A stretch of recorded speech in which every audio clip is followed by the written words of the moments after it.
안녕하세요. 문화적 심리학 통일연구소장 심리학자 심진섭입니다. 자, 이번 시간에 그 전체 큰 명제는 군 제도 이대로 괜찮은가 라는 명제였어요. 그래서 첫 번째는 북한 내 동향에 대해서 살펴봤고, 우리 군의 동향도 한번 알아봤고, 어떻게 해야지 군 제도 향상의 전제 조건이 무엇인가까지 알아봤습니다. 그렇죠? 같이 알아봤죠? 그래서 그렇다면 뭐가 나와야 되겠어요? 이제는 군 제도 어떻게 향상을 시켜야 되겠는가? 전번 시간에 말씀드렸던 군 총력전 개념의 정립이다. 맞죠? 그렇습니다. 군 제도 향상에서 먼저 군 총력전 개념의 정립이에요. 국민들 하나하나 전부 다 공감대가 형성돼야 돼요? 말아야 돼요? 공감대가 형성돼야지 됩니다. 지금 굉장히 개인주의, 이기주의로 빠져 있지만 실제 우리 국민은 아니에요. 정말 멋있는 국민입니다. 그래서 그 동원체제가 강화되어야 되겠죠. 북한은 몇만이라고 그랬죠? 약 1800만 명 정도가 총을 쏠 수 있어요. 그렇습니다. 근데 우리는 아니잖아요. 물론 우리 국민들이 하자 그러면 그 이상 되겠죠. 그래서 이제 예비군 제도를 강화시켜야 되겠죠. 옛날처럼 그 예비군 복 입고 뭐 하는 그런 것이 아니라 정말 자발적으로 국민들이 스스로 나와서 총도 사격도 하고, 어떻습니까? 스위스는 자기가 사격할 때 자기 돈으로 내고 사격하고 그래요. 거기까지는 아니지만은 정말 모든 국민들이 참여할 수 있는 이런 예비군 제도가 강화돼야 됩니다. 전역하고 나서 아니면 또 더 좋은 제도가 나올 수가 있겠죠. 그 다음에 이제 만일에 전쟁이 발발했어요. 그럼 이거 탄약이라든가 군수 지원해주는 사람들이 있어야 될 거 아닙니까? 밥도 갖다 주고 하는 사람들. 이걸 근로자라고 하는, 전시 근로자라고 하는데 이것도 병력 의무에 포함시켜서 의무화를 시켜야 돼요. 물론 자원하는 사람들, 자원제, 지원제, 그 다음에 나이가 너무 많으면 안 되겠죠. 나이를 고려해서 쭉 하는 의무화 제도를 새로 만설해야 되겠죠. 이건 국민 전부 다 공감대 형성이 돼요. 아니 정말 그 남과 북이 아니면 자유민주주의 통일에서 싸우는데 뒤에 숨어 있으면 되겠습니까? 해외로 도망가면 되겠어요? 그런 내국들 굉장히 많았죠. 근데 이제 그런 개념까지 없어져야 돼요. 그리고 고등학교 과거에는 어땠어? 고등학교 교련을 했지 않습니까? 어때요? 교련제도 부활돼야 돼요. 꼭 교련복을 입고 하는 것이 아니라 정말 얼만큼 정신적인 어떤 그 안전 보장에 대한 그 무장을 할 수 있는 그런 장치가 마련돼야 되겠죠. 이런 것들이 필요합니다. 이게 바로 뭐다? 동원체제 강화예요. 동원체제. 그럼 이제 국방의무의 개념을 재정립해야 돼요. 정말 그 우리나라 병역제도에서 군대 갔다 오면 옛날에는 공무원 시험 볼 때 가산점 3점 주고 그랬어요. 저기 김영삼 대통령 때 다 필요 없대서 없앴죠.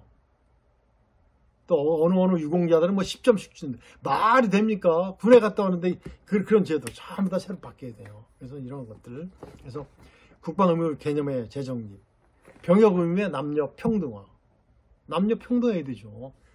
여자들은 뭐 집에 있으면 됩니까? 아니죠. 집에 있는다고 안 싸운 거냐? 물론 안 싸우는 건 아니지만은 실제 참여하지는 않지 않습니까? 그래서 실제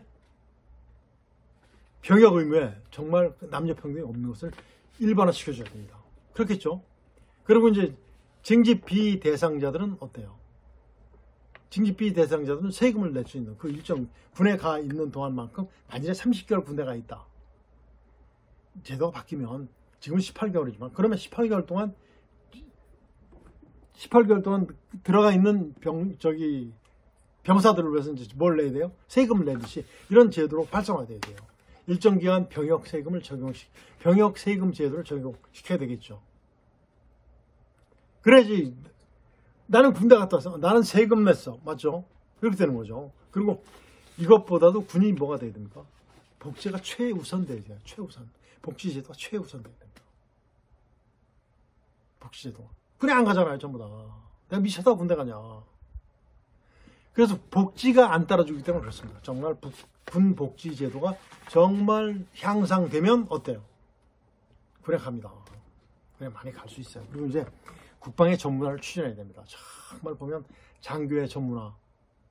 어때요? 현재 상원학교는 어떻습니까? 고등학교 졸업하고서 6회 공고 상원학교 들어가요. 그 다음에 대학교 2년 다니고서 3학년 편입해가지고 3, 4학년 들어갑니다. 대학교 4년 다니는 동안에 ROTC가 돼서 갈 수도 있어요. 그 다음에 학사장교도 갈 수 있어요. 이런 식의 장교들이 양성되는데 다 없애야 돼요. 육해공군 사관학교 지금 그런 게 필요합니까? 안 필요해요. 정말 군에서는 육해공군 사관학교 그 출신군별 굉장히 많이 갈등이 있어요. 육사 출신은 쫙 장군이 제일 많잖아요. 병력은 제일 적은데, 인원은 제일 적은데 말이 안 되잖아요. 그 사람들이 똑똑합니까? 잘합니까? 잘한 적 한 번도 없죠. 잘하는 근거가 있어요. 발전시키 자기 거를 고수하려는 그런 의무만 있지 발전시키는 개악만 있지 개선한 적은 한 번도 없어요. 그래서 장교 현 사관학교도 없애야 됩니다. 그리고 어떻다? 우리나라는 학사들이 많지 않습니까? 장정들이 많아요. 정말 지적으로 풍부한 지식 풍부한 장정들이 많습니다. 그래서 학사 출신들을 뽑아야 됩니다. 그래가지고 사관학교 4년인데 2년도 줄여야 돼요. 장교 양성 4년이지 않습니까? 2년도 줄여주는 겁니다. 그러면서 지금 한 약 3,000에서 5,000 명의 소위가 필요한데 초급 장교 필요합니다. 그런데 실제 그렇게 된다면 어떻게 돼요? 한 2,000명 정도는 충분하겠죠. 육해공군 좀 합쳐서. 그래서 뽑아서 한 군데 이제 뭐라든지 국방사관학교식으로 해서 공부를 시키는 거예요. 그러면 어떻게 돼요? 일정 기간의 군사교육을 받고 어떻습니까? 나머지 기간 동안은 자기가 육해공군에 적성이 맞는 데를 찾아가서 직능별, 병과별 찾아 들어가는 거예요. 그리고 내가 그 분야에 있으면서 발전시켜야 될 것을 연구하는 겁니다. 석사야, 석사. 그러면서 졸업할 때는 석사학위 자격을 주는 거예요. 군 최고의 전문가가 되는 거죠. 맞죠? 그렇습니다. 그렇게 발전시켜야 돼요. 만일에 이렇게 된다면 군과 사회의 모든 기능들이 동시에 군에서 인정됐던 것이 사회에서 인정돼요. 지금은 어때요? 군생활 10년 하고 나가서 나오면 사회에서는 초년생이에요. 아무것도 인정 안 해줘요. 누가 해줍니까? 안 해줍니다. 장교생활 하고 나가보십시오. 할 줄 아는 게 뭐 있어요? 아무것도 없어요. 그래서 이렇게 된다면 군과 사회의 능력이라든가 경험들이 동시에 상호 호환이 되겠죠. 이런 것들이 꼭 필요합니다. 그 다음에 이제 출신 구분이 폐단이 없어져요. 정말 능력 있는 사람이 계속해서 올라가는 거죠. 진급하는 거죠. 그러면서 세계 최강의 군이 육성되는 거죠. 정말 지식적으로 석상 이상 아닙니까? 임관할 때는 소위에서는 중위를 달아주는 거죠. 중위. 이렇게 되는 거예요. 그러면 어떻게 된다? 교육 예산, 절감된 교육 예산으로 더 발전시킬 수 있겠죠. 그러면 어때요? 자기가 공부했기 때문에 잠재 역량이 향상됩니다. 장교제도 제일 먼저 바꿔야 돼요. 장교제도. 이게 남남 갈등 조장에 북한에서 하는 남남 갈등 조장의 아주 원인들이었어요. 북한에서 대남 심리할 때 이거 계속 나옵니다. 그 다음에 이제 부사관의 능력 향상. 부사관들은 자기 능력 가진 것 이외에는 이걸 능력과 이런 잠재 역량을 발휘 못해요. 그 이하로만 써요. 그래서 어떻다? 전술 및 전투 준비 태세 유지의 주역이 되고 그 전투 프로로 들어오는 지원 병들에 대한 모든 프로화를 누가 시켜줘야 됩니까? 이 부사관들이 시켜줘야 돼요. 그리고 병과 및 직능의 전문화가 돼야 됩니다. 진짜 전문. 인구는 작지만 인원은 적지만 병력은 적지만 능력은 그 몇 배 더 늘어날 수 있는 그런 것들 이렇게 만들어주는 이것이 바로 뭐다? 국방 전문화 수준을 높여주는 겁니다. 그 다음에 이제 뭐가 있겠습니까? 그리고 이제 군에서 배웠던 모든 것들을 사회하고 전부 다 순환될 수 있도록 사회에서 금방 쓸 수 있도록 그렇게 전문화가 돼야 됩니다. 군이 정말 발전해야 되겠죠. 계획이 돼야 되겠죠. 그리고 이제 병사의 전투 역량이 향상돼야 되겠죠. 제가 뭐라고 그랬습니까? 지원제 선발하는 지원제로 이제 활성화시키는 거예요. 20만 명, 30만 명 항상 유지할 수 있지. 상시 충분히 이제 유지할 수 있습니다. 대신 뭐가 있어야 돼요? 전투 프로하는 대신에 뭐가 있어야 된다? 연봉은 사회 수준하고 비슷해져야 돼요. 동년배 수준 플러스 알파가 있어야 되겠죠. 해주면 안 들을 우리 병사들 있습니까? 정말 지원 많이 할 겁니다. 그리고 이제 군대 가지 않은 사람들이 세금으로 충당해주고 또 국가에서 충당해주면 어떻습니까? 정말 군 복지도 굉장히 일반적으로 향상이 되리라 생각합니다. 그리고 이제 일정 기간 이제 대개는 한 3년제 계약, 미국처럼 3년 계약 정도로 쭉 할 수 있고 거기서 장기하고 싶으면 또 이제 플러스 알파 해서 부사관으로 갈 수 있는 아니면 또 더 공부를 했으면 장교로도 갈 수 있는 그런 길을 열어주면 될 거 아닙니까? 그죠? 그렇다면 어때요? 정말 국방 전문화가 추진되는 겁니다. 그러면 뭐 병역 군대 가기 싫다, 군대에서 뭐 핸드폰 하라 마라 이런 말이 없어져요.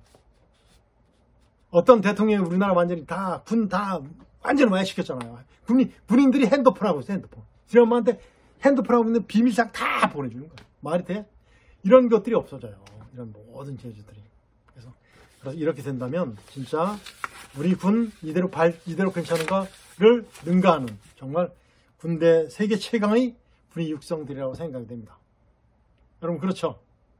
물론 이제 제가 말씀드린 것은 부족한 부분들이 굉장히 많습니다. 그래서 더 보완되고 한다면 정말 이런 것들이 빨리 정말 우리 현 대통령이 있을 때 빨리 만들어져야 돼요. 그리고 국민들과 호응이 돼야 됩니다. 그렇겠죠? 그러면 진짜 우리가 상상 못하는 그런 일들이 굉장히 많이 일어나리라 생각이 됩니다. 물론 긍정적인 일입니다. 자, 오늘은 여기서 마치고 모든 군 제도 이대로 괜찮은가라는 그 주제를 모두 마치도록 하겠습니다. 안녕히 계십시오.